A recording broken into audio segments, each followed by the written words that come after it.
Hello नाज़रीन, आप देख रहे हैं ड्रामा सीरियल खुमार। अगर आपको हमारी ये वीडियो अच्छी लगे इसको लाइक करें और हमारे यूट्यूब चैनल पाकिस्तान ड्रामा को सब्सक्राइब करें।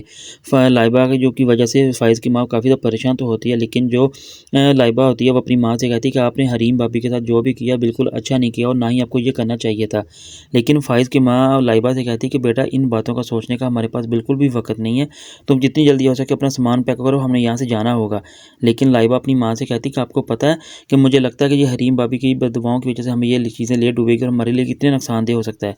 लेकिन जो हरीम होती है वो काफ़ी ज़्यादा परेशान तो ज़रूर होती है, लेकिन जब उसे इस बात के बारे में पता चलता है कि लाइबा की शादी टूट चुकी है तो काफ़ी दुःख तो उससे होता है। लेकिन जो उसकी माँ होती है फ़ाइज़ की, वो उनको रोकने की कोशिश तो करती है, लेकिन वो बिल्कुल नहीं रुकते। लेकिन वहाँ से शादी टूट जाती है और वो वहाँ से चले जाते हैं। लेकिन फ़ाइज़ की माँ इस बात को बिल्कुल भी समझ नहीं होती कि अगर उसने किसी गरीब की बेटी के साथ ऐसा किया तो उसकी अपनी बेटी के साथ खुद हो चुका है। लेकिन सभी परेशान होते हैं और बहुत ज़्यादा दुःख में होते हैं कि आखिर ये कैसे हो गया, हमने ऐसे सोचा ही नहीं था जो हम सोच रहे थे।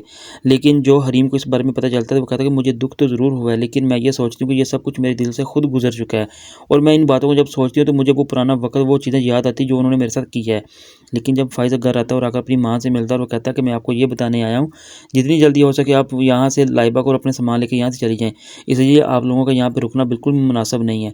फ़ाइज़ की माँ जब फ़ाइज़ से पूछती है कि ठीक है, हम तो जा चले जाएँगे, लेकिन मुझे ये बताओ कि तुम हमारे साथ क्यों नहीं आ रहे?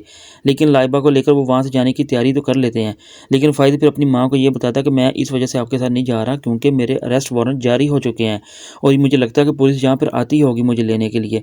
लेकिन जब फ़ाइज़ की माँ ये बात सुनती है तो अपने बेटे की गिरफ्तारी की वजह से बड़ी रोती तो ज़रूर है, लेकिन उसे उसे ये एहसास नहीं होता कि उसने खुद अपने बेटे को, उसका घर बर्बाद किया और दोनों बेटों का घर उसने ही बर्बाद किया।